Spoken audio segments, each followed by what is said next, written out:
ವಂದನೆಗಳು ಆಂಟಿ. ಧನ್ಯವಾದ. ಬನ್ನಿ. ಕಣ್ಮುಚ್ಚಿದ್ದೀರಿ. ಅಣ್ಣ ಅಣ್ಣ ನಮಸ್ಕಾರ ಅಣ್ಣ. ವಂದನೆಗಳು ಆಂಟಿ. ಆ, ಕಣ್ಮುಚ್ಚಿ ಚಿಕ್ಕದಾಗಿ ಪ್ರಾರ್ಥನೆ ಮಾಡಿ ಶುರು ಮಾಡೋಣ. ಪ್ರೀತಿಯುಳ್ಳ ಪರಲೋಕದಲ್ಲಿರುವ ನಮ್ಮ ತಂದೆಯೇ, ನಮ್ಮೆಲ್ಲರ ಜೀವನದಲ್ಲಿ ಈ ಒಂದು ಹೊಸ ದಿನವನ್ನು ಕೊಟ್ಟಿರುವುದಕ್ಕೋಸ್ಕರ ನಿಮ್ಮ ಕೃತಜ್ಞತೆಗಳು ಅಪ್ಪ. ನಮ್ಮೆಲ್ಲರನ್ನು ನೀವು ನಡೆಸ್ಕೊಂಡು ನಮ್ಮೆಲ್ಲರಿಗೂ ಬೇಕಾಗಿರುವಂತಹ ಅವಶ್ಯಕತೆಗಳನ್ನು, ಅನಿವಾರ್ಯತೆಗಳನ್ನು ನೀವು ಪೋಷಿಸ್ತಾ ಪಾಲಿಸ್ತಾ ನಮ್ಮನ್ನ ಪ್ರತಿನಿತ್ಯವೂ ನಮ್ಮ ನಿತ್ಯಾವಸರಗಳನ್ನು ನೀವು ತೀರಿಸ್ತಾ ನಮ್ಮನ್ನು ನಿಮ್ಮ ಅಂಗೈಯಲ್ಲಿ ನೀವು ಚಿತ್ರಿಸ್ಕೊಂಡು ನಮ್ಮನ್ನು ಪ್ರೀತಿ ಮಾಡಿ ನಾವು ತಪ್ಪುಗಳನ್ನೆಲ್ಲ ಸಹಿಸಿಕೊಂಡು ನೀವು ಎಷ್ಟೊಂದು ತಾಳ್ಮೆಯನ್ನು, ಎಷ್ಟೊಂದು ಪ್ರೀತಿಯನ್ನು ನಮ್ಮ ಮೇಲೆ ಇಟ್ಟಿರೋದಕ್ಕೋಸ್ಕರ ನಿಮ್ಗೆ ಕೃತಜ್ಞತೆಗಳು ಅಪ್ಪ.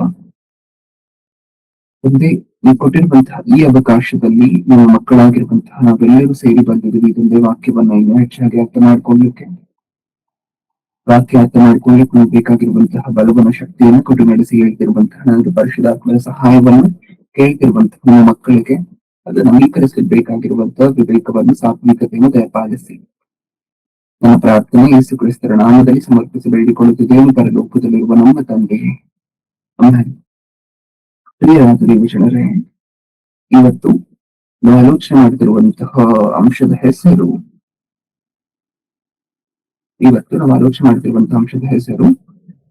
ಕ್ರೈಸ್ತರ ಕ್ರೈಸ್ತರ ಕ್ರೈಸ್ತರಲ್ಲಿ ಅಂತ ಹೇಳಿ ಬರ್ಕೊಳ್ಳಿ. ಕ್ರೈಸ್ತರಲ್ಲಿ ಅತ್ಯಂತ ದೊಡ್ಡ ತಪ್ಪು ಕ್ರೈಸ್ತರಲ್ಲಿ ಅತ್ಯಂತ ದೊಡ್ಡ ತಪ್ಪು ಯಾವುದು ಅಂತ ಹೇಳಿ ಬರ್ಕೊಳ್ಳಿ ಕೊನೆಗೆ. ಓಕೆ, ಅದರ ನಮ್ಮ ಅಂಶದ ಹೆಸರೇನು? ಕ್ರೈಸ್ತರಲ್ಲಿ ಅತ್ಯಂತ ದೊಡ್ಡ ತಪ್ಪು ಯಾವುದು?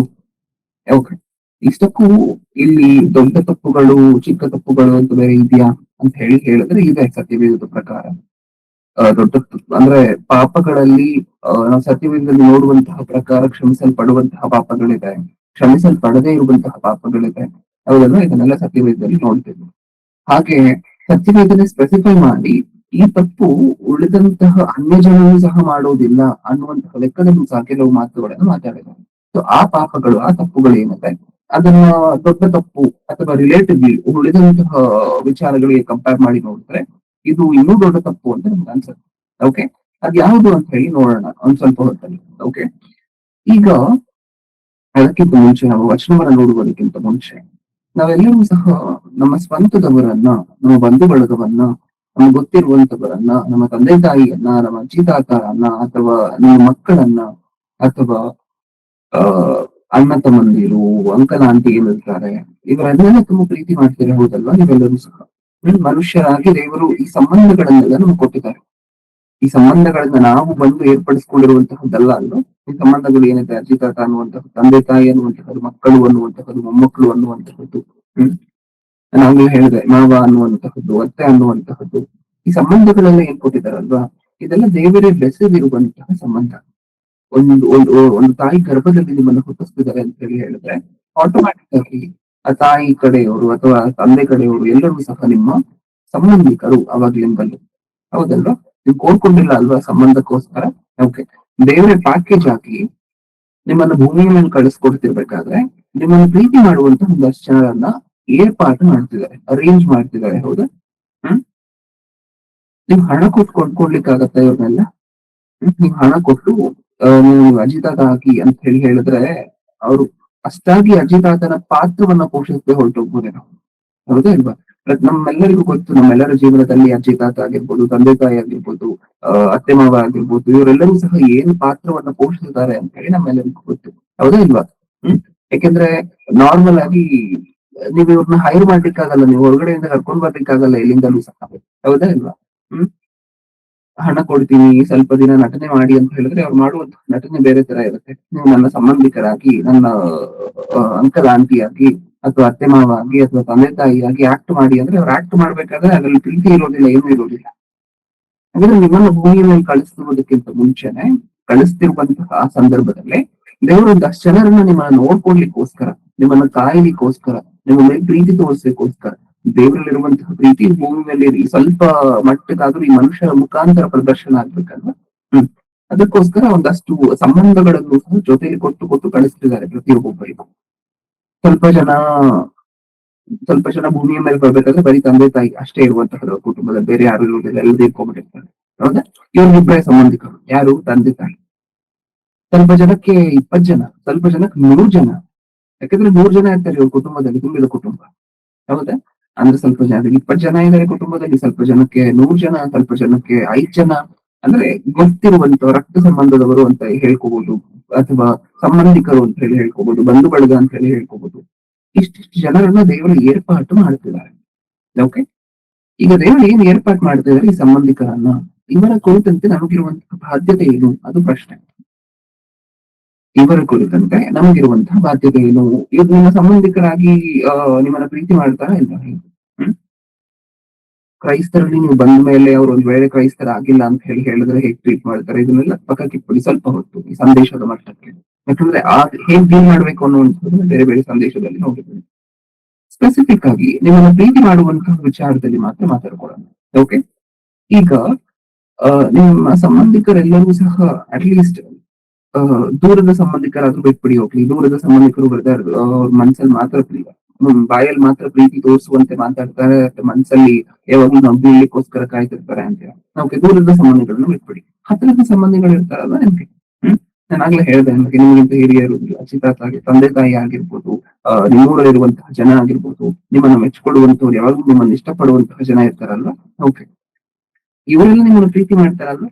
ನಿಮಗೋಸ್ಕರ ಏನೇನ್ ಮಾಡಿರ್ತಾರೆ? ಸಾಕಷ್ಟು ಮಾಡಿರ್ತಾರೆ ಚಿಕ್ಕ ವಯಸ್ಸಿಂದ. ನಿಮ್ಮನ್ನ ಎತ್ತಾಡ್ಸಿರ್ತಾರೆ, ನಿಮ್ಮನ್ನ ಬೆಳೆಸಿರ್ತಾರೆ. ನಿಮ್ಮ ತಂದೆ ತಾಯಿ ಎಲ್ಲಾದ್ರೂ ಊರಿಗೆ ಅಲ್ಲಿ ಇಲ್ಲಿ ಹೋದ್ರೆ ನಿಮ್ಗೆ ಊಟ ಕೊಟ್ಟಿರುವಂತವ್ರು, ಟೈಮ್ಗೆ ಪೋಷಿಸಿರುವಂತವ್ರು, ನಿಮ್ಮನ್ನ ನೋಡ್ಕೊಂಡಿರುವಂತವ್ರು. ಇಷ್ಟೆಲ್ಲ ಮಾಡಿರ್ತಾರೆ. ಇಷ್ಟೆಲ್ಲ ಮಾಡಿರ್ತಾರೆ.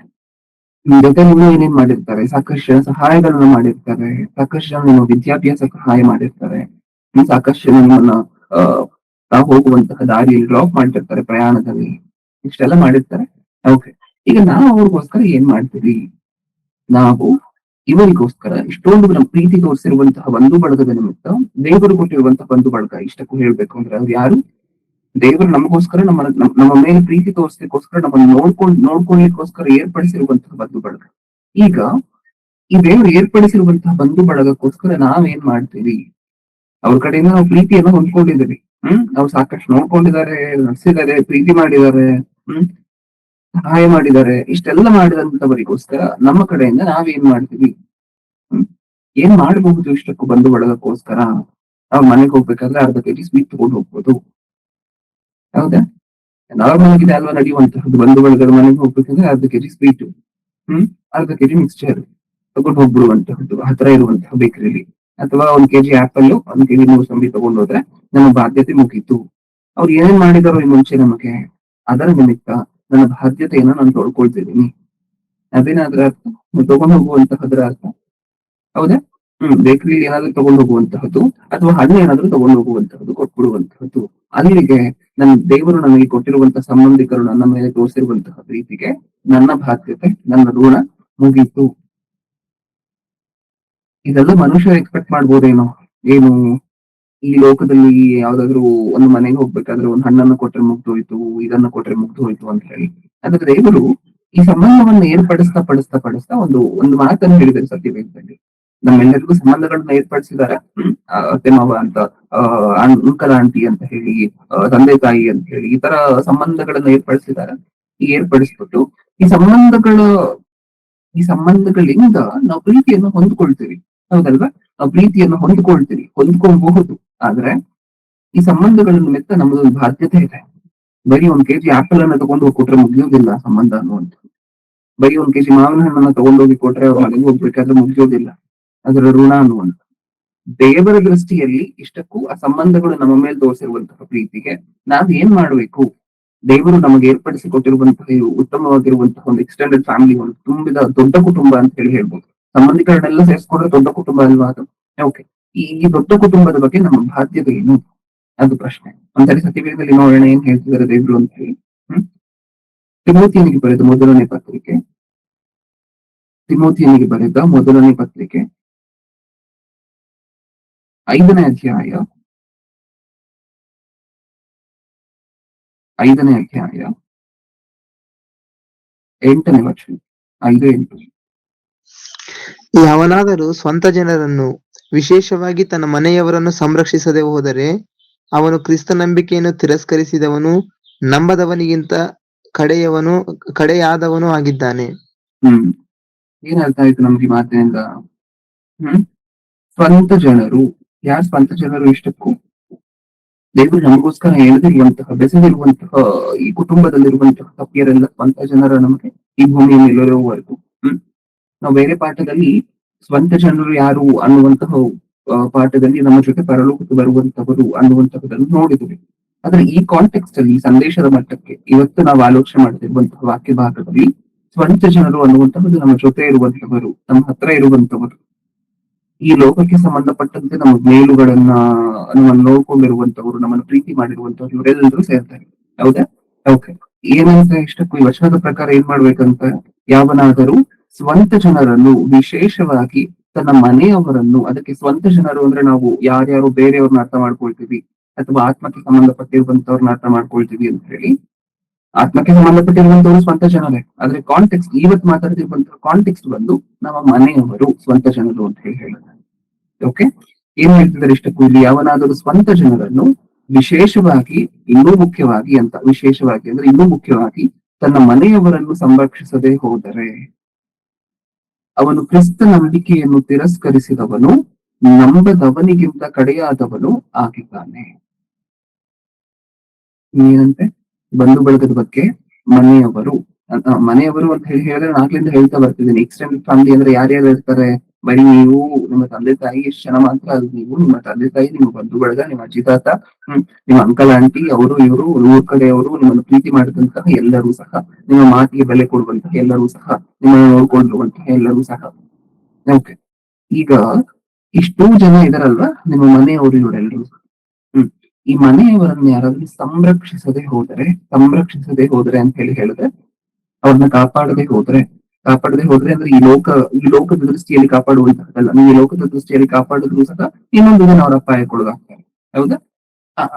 ಅದರ ಅರ್ಥ ಈ ಲೋಕದ ವಿಚಾರಗಳಲ್ಲಿ ನೀವು ಕಾಪಾಡಬಾರ್ದು ಅಂತಲ್ಲ. ಓಕೆ, ಆದ್ರೆ ಇಲ್ಲಿ ಕಾಂಟೆಕ್ಸ್ಟ್ ಪ್ರಕಾರ ಸಂರಕ್ಷಿಸದೆ ಹೋದರೆ, ನೀವೊಂದ್ ವೇಳೆ ಅವ್ರನ್ನ ರಕ್ಷಣೆ ಮಾಡೋಕೆ ಕರ್ಕೊಂಡ್ಬರ್ಲಿಕ್ಕೆ ಪ್ರಯತ್ನ ಪಡದೆ ಹೋದ್ರೆ, ಯಾರಂತೆ ನಾವು? ಕ್ರಿಸ್ತನನ್ನ ನಂಬದವರಿಗಿಂತ ಕಡೆಯವರು. ಯಾರು ಕ್ರಿಸ್ತನನ್ನ ನಂಬ್ಕೊಂಡಿಲ್ವೋ ಅವ್ರಿಗಿಂತ ಕಡೆಯವರು. ಹೌದಾ?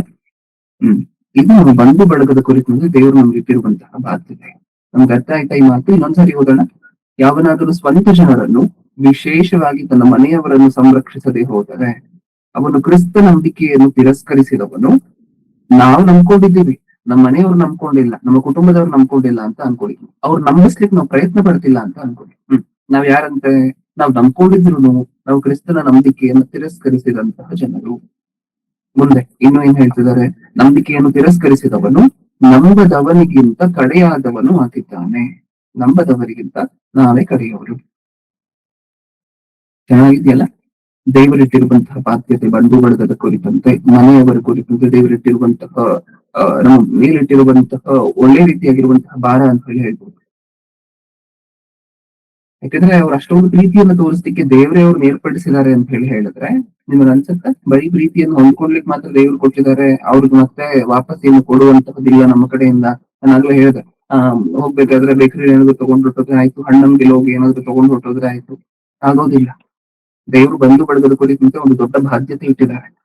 ನಿಮಗೊಂದು ಉದ್ದವಾಗಿರುವಂತಹ ಚೈನ್ ಅನ್ನ ಕೊಟ್ಟು ಅವಾಗ ಹೇಳ್ತಿರ್ತೀರಲ್ವಾ, ಯಾರ್ದು ಮದ್ವೆ ಅಂತ, ಮದ್ವೆಗೆ ಹೋಗಿದ್ದೆ ಅಂತೀರಾ. ಯಾರ್ದು ಮದ್ವೆ ಅಂತ ಹೇಳಿದ್ರೆ, ನಮ್ಮ ಅಕ್ಕ ಇದಾರಲ್ವಾ, ಅವ್ರ ಭಾವ ಇದಾರಲ್ವಾ, ಅವ್ರ ತಮ್ಮ ಇದಾರಲ್ವಾ, ಅವ್ರ ಹೆಂಡತಿ ಇದಾರಲ್ವಾ, ಅವ್ರ ಅಣ್ಣ ಇದಾರಲ್ವಾ, ಅವ್ರ ತಮ್ಮನ ಮಗನದ್ದು ಅಂತ ಹೇಳ್ತೀರಾ. ಇಷ್ಟುದ್ದ ಚೈನ್ ಯಾರು ಗೊತ್ತಾ ಏರ್ಪಡಿಸಿದ್ದು? ಅಷ್ಟುದ್ದ ಚೈನ್ ಬಂದಿದ್ದಾದ್ರೆ ಈಗ ಗೊತ್ತಾ? ದೇವರು ಏರ್ಪಡಿಸಿರುವಂತಹದ್ದು.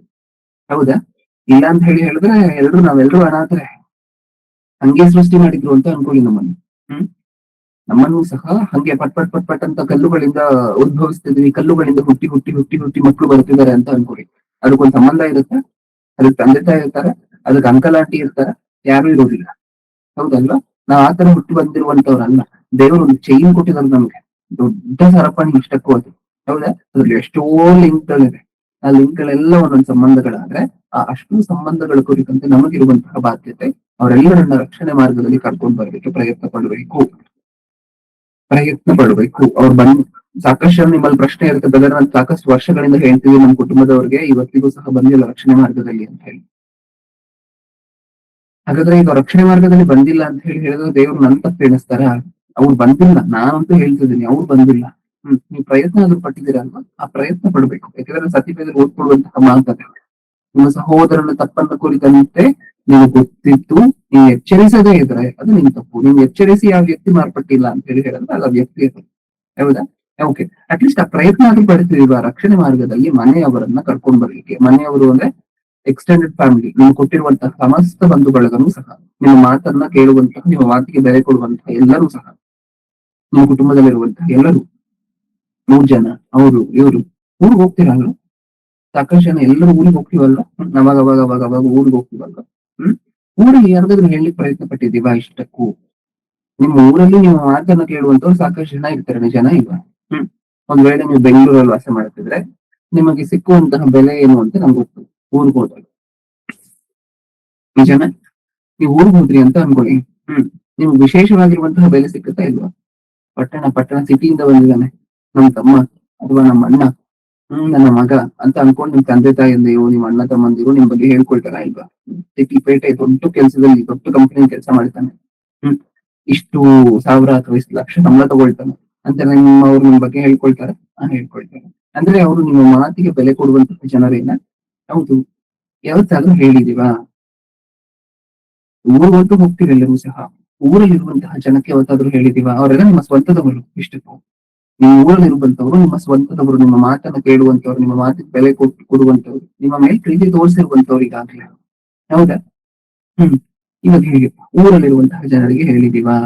ಅಥವಾ ನಿಮ್ಮ ಮನೇಲಿ ನಿಮ್ ಸ್ವಂತದವ್ರು ಇದ್ದಾರೆ ಅಂತ ಅನ್ಕೊಳ್ಳಿ, ಅವ್ರಿಗೆ ಹೇಳಿದೀವಾ? ನಮ್ ಬಾಯಲ್ಲಿ ಬರುವಂತಹ ಮಾತೇನು ಗೊತ್ತಾ ಇಂಥ ಸಂದರ್ಭಗಳೆಲ್ಲ? ಬ್ರದರ್ ಅವ್ರು ಮಾರ್ಪಡೋದಿಲ್ಲ ಬ್ರದರ್, ಕನ್ಕ್ಲೂಷನ್ಗೆ ಬಂದ್ಬಿಡ್ತೀವಿ. ಹೌದಾ ಇಲ್ವಾ? ಅವ್ರು ಮಾರ್ಪಡೋದಿಲ್ಲ ಬ್ರದರ್, ಎಷ್ಟು ಹೇಳಿದ್ರು ಅವ್ರು ಮಾರ್ಪಡೋದಿಲ್ಲ. ಎಷ್ಟ್ ಸರಿ ಹೇಳಿದೀವಿ ಇಷ್ಟಕ್ಕೂ? 1 ಸರಿ 2 ಸರಿ, ಎಷ್ಟ್ ಸರಿ ಹೇಳಿದೀವಿ?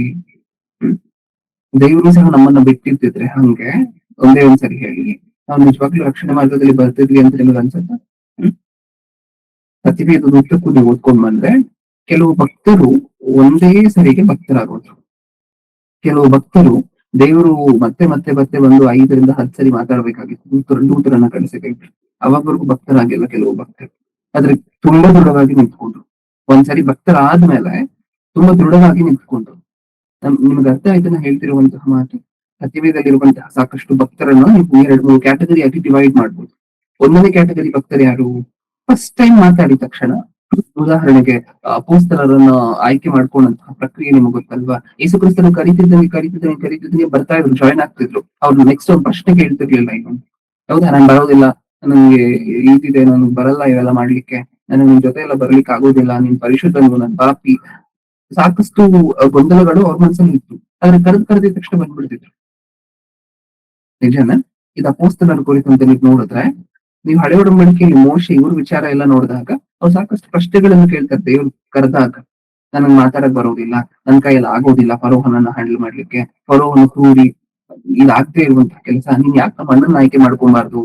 ಈ ಪ್ರಶ್ನೆಗಳೆಲ್ಲ ಸ್ವಲ್ಪ ಜನ ಭಕ್ತರು ಕೇಳ್ದಂಗೆ ನಿಮ್ಗೆ ಕಾಣಿಸುತ್ತೆ. ಆದ್ರೆ ಸ್ವಲ್ಪ ಜನ ಭಕ್ತರು ಒಂದೇ ಕಾಲ್ಗೆ ಒಂದ್ಸರಿ ದೇವ್ರು ಕರೆದಿದ್ದಕ್ಕೆ ಬಂದ್ಬಿಟ್ರು. ಇನ್ನೊಂದ್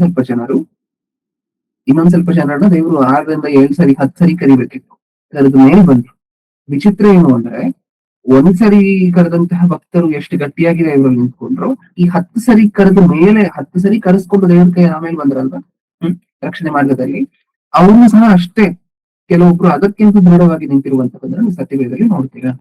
ಅಂದ್ರೆ ಲೇಟ್ ಆಗಿ ಬಂದ್ರು ತುಂಬಾ ದೃಢವಾಗಿ ನಿಂತಿರುವಂತಹ ಜನ ಸತ್ಯವೇದದಲ್ಲಿ ಇದ್ದಾರೆ. ಯಾಕಂದ್ರೆ ಯಾರು ಗೊತ್ತು, ನಿಮ್ ಮನೆಯವರು ಸಹ ಲೇಟ್ ಆಗಿ ಬರ್ಬೋದೇನೋ, ನಿಮ್ ಹತ್ರ 100 ಸರಿ ಕರೆಸ್ಕೊಂಡು ಆಮೇಲೆ ಬರ್ಬೋದೇನೋ, ದೇವ್ರ ಕೈಯಲ್ಲಿ 100 ಸರಿ ಕರೆಸ್ಕೊಂಡು ಆಮೇಲೆ ಬರ್ಬೋದೇನೋ, ಬಂದು ದೃಢವಾಗಿ ನಿಂತ್ಕೋಬಹುದೇನೋ ಅವರು. ನಿಮ್ಗೆ ಗೊತ್ತಿಲ್ಲ. ಯಾಕಂದ್ರೆ ಹೇಳುವಂತಹ ಬಾಧ್ಯತೆ ನಮ್ಮದ, ಪ್ರಯತ್ನ ಪಡುವಂತಹ ಬಾಧ್ಯತೆ ನಮ್ಮದ. ಹೌದು, ನೀವು ಹೇಳಲಿಕ್ಕಾಗಿ ಅಂದ್ರೂ ನಿಮ್ಮ ಮೊಬೈಲ್ ಅಲ್ಲಿ ಏನ್ ಲಿಂಕ್ಸ್ ಇದೆ ಅಲ್ವಾ, ಪ್ರಸಂಗಗಳ ಲಿಂಕ್, ಅದನ್ನೆಲ್ಲ ಶೇರ್ ಮಾಡ್ಬೋದಲ್ವಾ? ಬ್ರದರ್ ಬರೋದಿಲ್ಲ ಬ್ರದರ್, ನಮಗೆ ಬಂದ್ಬಿಟ್ಟಿರ್ತೀವಿ ನಾವು ಇಷ್ಟಕ್ಕೂ. ನಮಗಿಂತ ಪ್ರಪಂಚದ ಜನ ಎಷ್ಟು ಪರವಾಗಿಲ್ಲ ಗೊತ್ತಾ ಪ್ರಿಯ? ನಿಜವಾಗ್ಲೂ ಒಂದು ಆಸ್ಪೆಕ್ಟ್ ಅಲ್ಲಿ ಹೇಳ್ಬೇಕು ಅಂತ ಹೇಳಿದ್ರೆ, ನಮಗಿಂತ ಪ್ರಪಂಚದ ಜನ ಎಷ್ಟು ಪರವಾಗಿಲ್ಲ. ಯಾಕೆಂದ್ರೆ ಕ್ರೈಸ್ತರಿಗೆ ಈ ಫೀಲಿಂಗ್ ಇಲ್ಲ. ವಿ ಫೀಲಿಂಗ್ ಅನ್ನುವಂತಹದ್ದು, ನಮ್ಮವರು, ನಮ್ಮ ಜನ ಅನ್ನುವಂತಹ ಆ ಫೀಲಿಂಗ್ ಕ್ರೈಸ್ತರ ಮಧ್ಯದಲ್ಲಿ ಇಲ್ಲದೆ ಇರ್ಬೋದೇನೋ. ಹೊರಗಡೆ ಇರುವಂತಹ ಜನರಿಗೆ ಒಂದು ರೀತಿಯಲ್ಲಿ ಕೆಟ್ಟ ದೃಷ್ಟಿಯಲ್ಲಿ ಆ ಫೀಲಿಂಗ್ ಇದ್ರೂ ಸಹ, ಉದಾಹರಣೆಗೆ ಕೆಲಸ ಖಾಲಿ ಇದೆ ಅಂತ ಅನ್ಕೊಳ್ಳಿ. ಇವ್ರ ಫ್ಯಾಕ್ಟ್ರಿಯಲ್ಲೋ ಇನ್ನೊಂದ್ ಕಡೆನೋ ಒಂದ್ 20 ಪೋಸ್ಟ್ ಖಾಲಿ ಇದೆ ಅಂತ ಅನ್ಕೊಳ್ಳಿ. ಆ 20 ಪೋಸ್ಟ್ ಅನ್ನು ಯಾರು ಕೊಡ್ಬೇಕು ಅಂತ ಕೋರ್ಕೊಳ್ತಾರೆ ಗೊತ್ತಾ? ನಮ್ಮವ್ರು, ನಮ್ ಸ್ವಂತ ಜನ. ಅವ್ರೇನೋ ಅವ್ರ ಕಾಸ್ಟ್ ಇದು ಅದು ಅಂತ ಅನ್ಕೊಳ್ತಿರ್ತಾರಲ್ಲ. ಅದಕ್ಕೆ ನಾ ಹೇಳ್ದೆ, ಕೆಟ್ಟ ದೃಷ್ಟಿಯಲ್ಲಾದ್ರೂ ನಮ್ಮ ಜನಕ್ಕೆ ಕೊಡ್ಬೇಕು ಅಂತ ಅನ್ಕೊಳ್ತಾರೆ. ನಿಜನಾ? 20 ಪೋಸ್ಟ್ ಖಾಲಿ ಇದೆ, ನಮ್ಮವರೇ ಬರ್ಬೇಕಪ್ಪ, ನಮ್ ಕ್ಯಾಸ್ಟ್ ಅವರೇ ಬರ್ಬೇಕು. ಈ ನಮ್ಮವರು ಅನ್ನುವಂತಹ ಫೀಲಿಂಗ್ ಅವ್ರಿಗೆ ಏನಿದೆಯಲ್ವಾ, ಇದು ನಮಗೆ ಕ್ರೈಸ್ತರಾಗಿರುವಂತಹ ನಮಗೆ ನಮ್ಮ ಕುಟುಂಬದ ಮೇಲೆ ಇಲ್ಲ. ಕುಟುಂಬದ ಮೇಲೆ ಇದ್ರೆ ಅವ್ರನ್ನೂ ರಕ್ಷಿಸ್ಬೇಕು, ಇವ್ರನ್ನೂ ರಕ್ಷಿಸ್ಬೇಕು ಅಂತ ಅನ್ಕೊಂಡಿರ್ತಾ ಇದ್ವಿ. ಅದಿಲ್ಲದೆ ಇರುವಂತಹ ಕಾರಣದಿಂದ ಅದ್ ಯಾವ ಚಿಂತೆನೂ ಇಲ್ಲ ನಮ್ಗೆ. ಹೌದಾ ಇಲ್ವಾ? ನಮ್ಮವರು ಅನ್ನುವಂತಹ ಚಿಂತೆ ಹೊರಗಡೆ ಇರೋರ್ಗಿದೆ. ನಮ್ಮವ್ರಿಗೆ ಆಗ್ಬೇಕಿತ್ತು ಇದು, ನಮ್ಮ ಜನಕ್ಕೆ ಆಗ್ಬೇಕಿತ್ತು ಕೆಲಸ.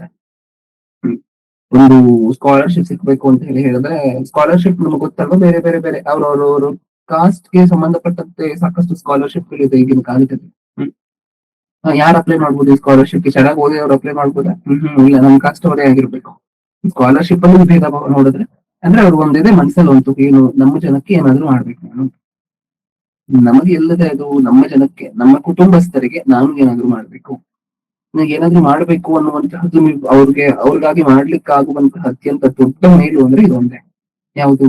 ಅವ್ರನ್ನ ರಕ್ಷಣೆ ಮಾಡೋದ್ರಿಗೆ ಕರ್ಕೊಂಡ್ಬರುವಂತಹ. ನೀವ್ ಕರ್ಕೊಂಡ್ಬಂದ್ರೆ ಇಹಲೋಕದಲ್ಲೂ ಸಹ ಅವ್ರನ್ನ ಕಾಪಾಡಬಹುದು.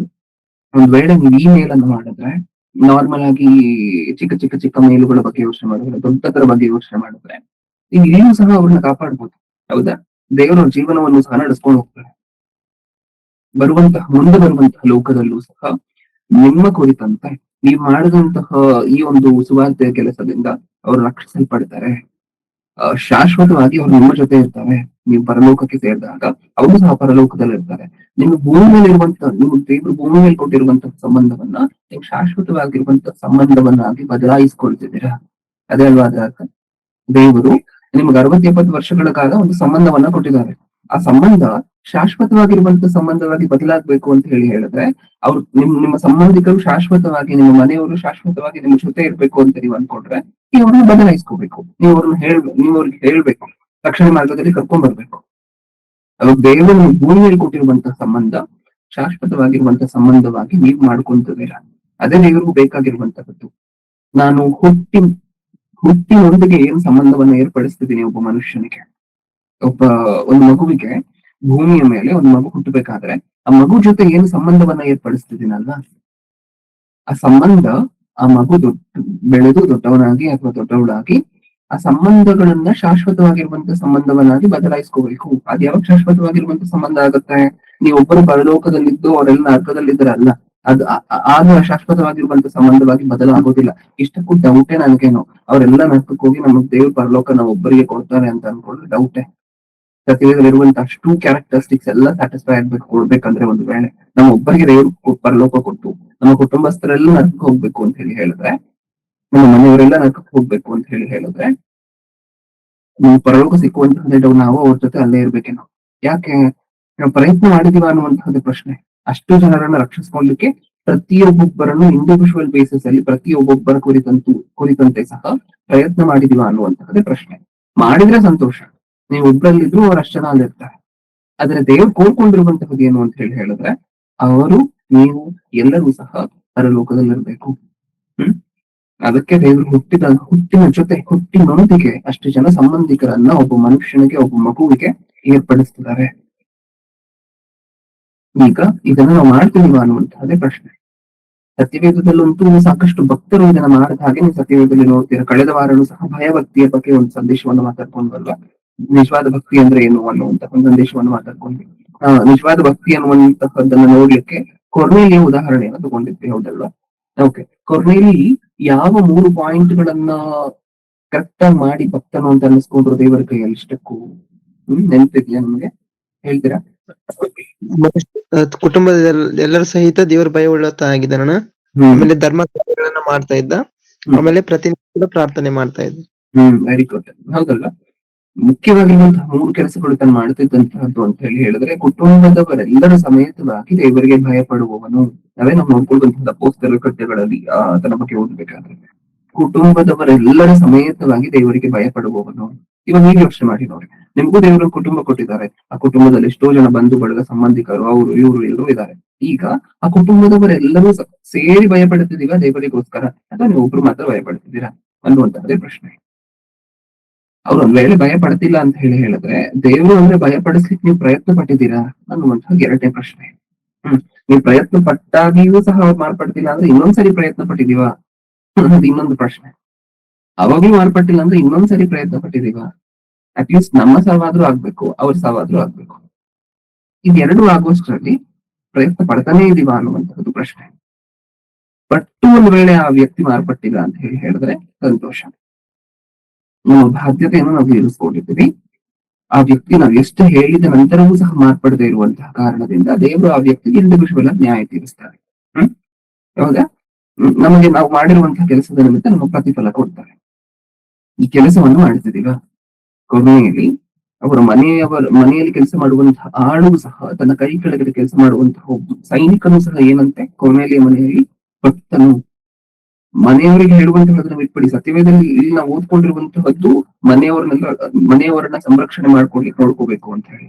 ಆದ್ರೆ ಕೊನೆಯಲ್ಲಿ ಮನೆಯವರಲ್ಲ, ಸೈನಿಕನು, ತನ್ನ ಹತ್ರ ಇದ್ದಂತಹ ಸೈನಿಕನು ಫ್ಯಾಮಿಲಿ ರಕ್ತ ಸಂಬಂಧದಲ್ಲಿರುವಂತಹ ಯಾವುದೋ ಒಬ್ಬ ವ್ಯಕ್ತಿ ಅಲ್ಲ. ಕೊನೆಯಲ್ಲಿಗೆ ಜಸ್ಟ್ ಕೆಲಸದವನಷ್ಟೇ. ಆಫ್ಟರ್ ಆಲ್ ಕೆಲಸದವನು ಅಂದ್ರೆ ಥರ್ಡ್ ಪರ್ಸನ್, ಬೇರೆ ಕುಟುಂಬಕ್ಕೆ ಸೇರಿರುವಂತಹ ವ್ಯಕ್ತಿ ಕೆಲಸಕ್ಕೆ ಮಾತ್ರ ಈ ವ್ಯಕ್ತಿಯ ಹತ್ರ ಬರುತ್ತಿದ್ದಾನೆ.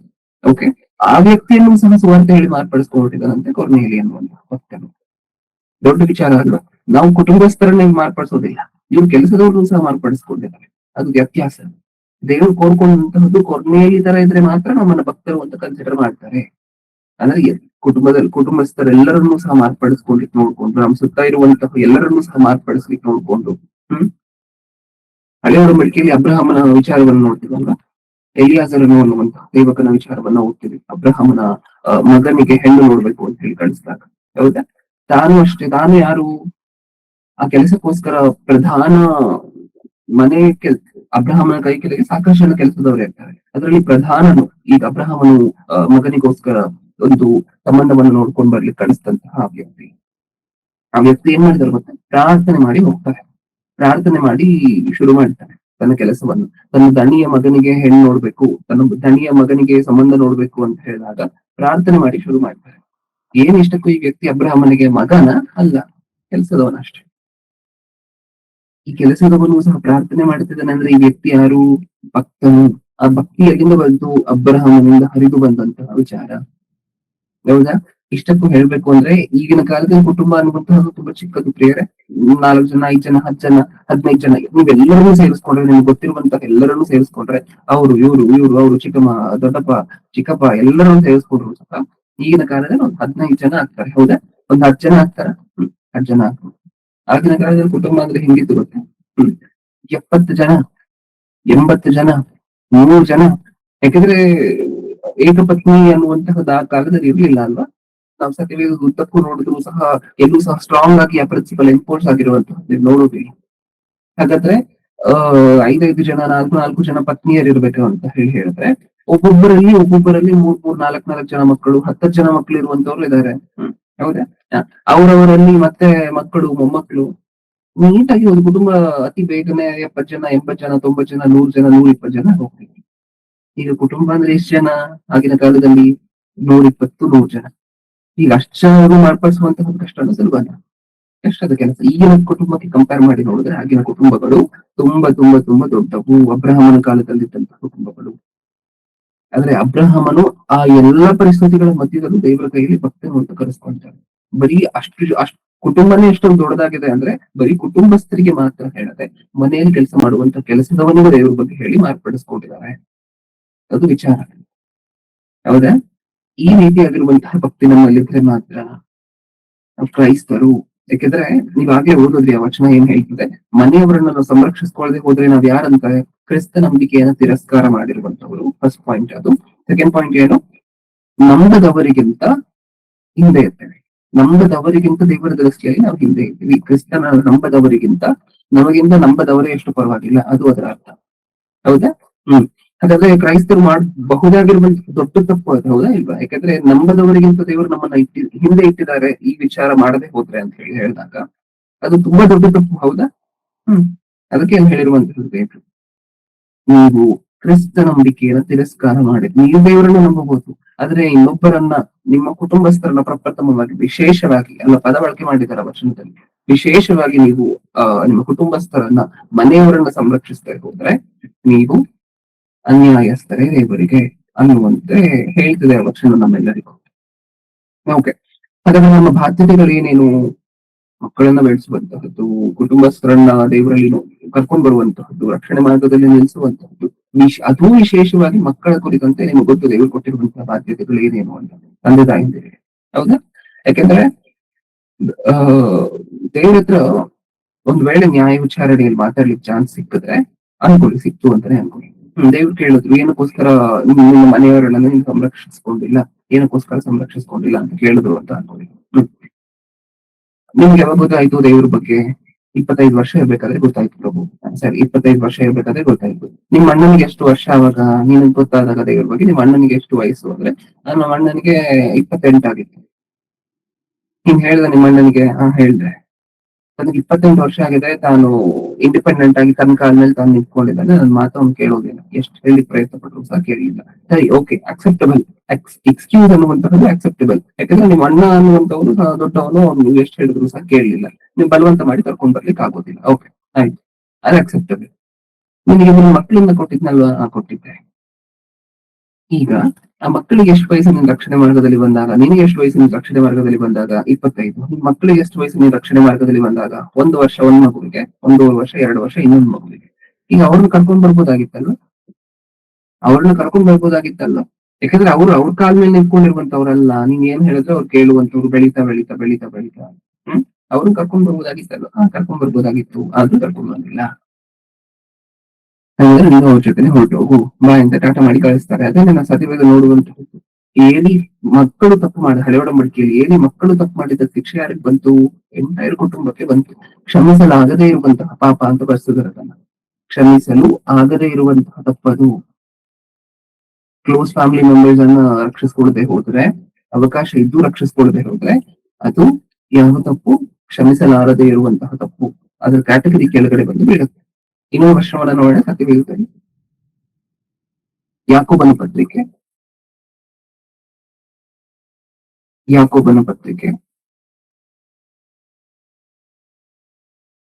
ಅಪೊಸ್ತಲರ ಕೃತ್ಯಗಳನ್ನು ನೋಡ್ಕೊಂಡು ಹೋಗಿ. ಅಪೊಸ್ತಲರ ಕೃತ್ಯಗಳು 16ನೇ ಅಧ್ಯಾಯ 31ನೇ ವಚನ. 16:31. ಏನು ಮಾಡಬೇಕೆಂದು ಸ್ವಾಮಿಗಳೇ, ನಾನು ರಕ್ಷಣೆ ಹೊಂದುವುದಕ್ಕೆ ಏನು ಮಾಡಬೇಕೆಂದು ಕೇಳಲು ಅವರು, ಕರ್ತನಾದ ಯೇಸುವಿನ ಮೇಲೆ ನಂಬಿಕೆ ಇಡು, ಆಗ ನೀನು ರಕ್ಷಣೆ ಹೊಂದುವಿ, ನಿನ್ನ ಮನೆಯವರು ರಕ್ಷಣೆ ಹೊಂದುವರು ಎಂದು ಹೇಳಿ ಅವನಿಗೂ ಅವನ ಮನೆಯಲ್ಲಿ ಇದ್ದವರೆಲ್ಲರಿಗೂ ದೇವರ ವಾಕ್ಯವನ್ನು ತಿಳಿಸಿದರು.